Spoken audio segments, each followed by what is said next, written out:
You're done here anyway. Are they where you want them to be? Yeah, they are.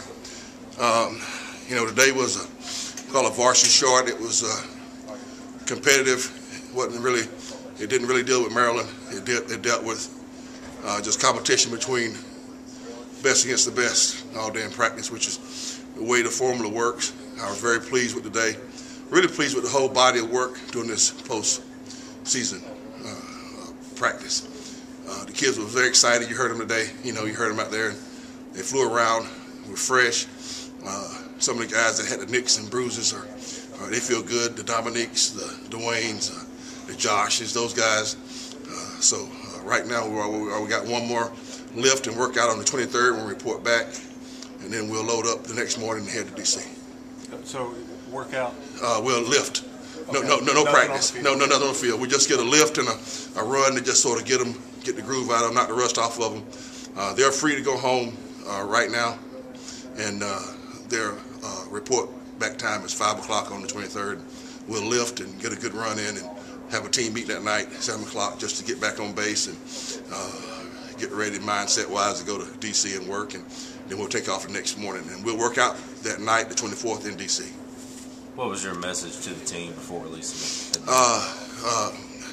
To be careful was what I talked about at the beginning. To take care of themselves, enjoy their time away.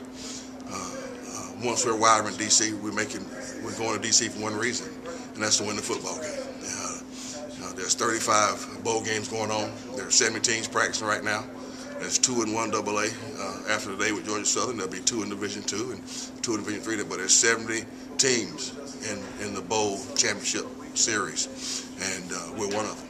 And after the game, after the season, there'll be 35 winners and 35 guys that didn't win, and we want to be a part of that 35 that did. We prepared well.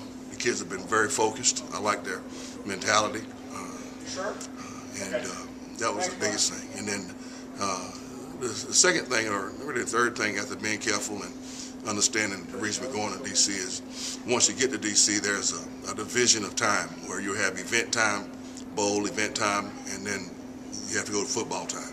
And there'll be off time, which the way the practice is designed, I want them to have off time, and there'll be football time. So remind them again about having great football focus when it's football time.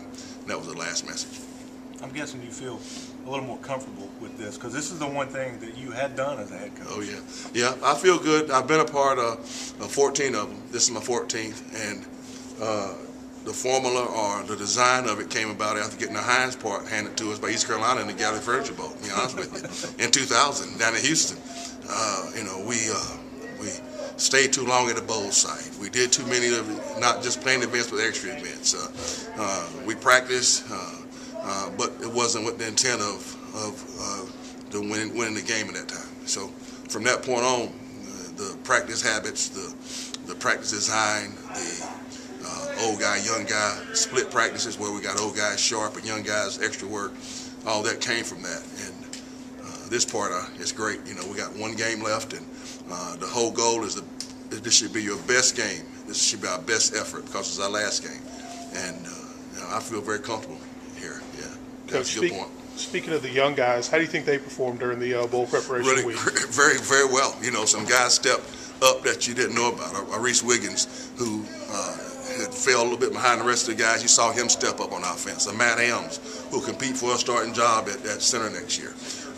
You saw Justin Hardy, a kid from West Craven, who's going to be a really good player here. And I'm not putting the omen on him, but he'll be a great player. You saw him step up. You saw Mike Dobson go to another level. DeMonte, you saw him go to another level. On defense, you saw Lee Geese. You saw Krishan Rose. You saw Terry Williams do some good things. You saw from linebacker Kyle Tudor step up. Jeremy Grove step up. You saw Lamar McClendon get better doing those old guy practices. On the back end, you saw Lamar Ivy and Desi Brown. You saw those guys they grew up. You saw them grow. Dedrick Allen, another corner, we saw grow. So those guys, really, that group comes to mind. Excuse me, some guys that really stepped up.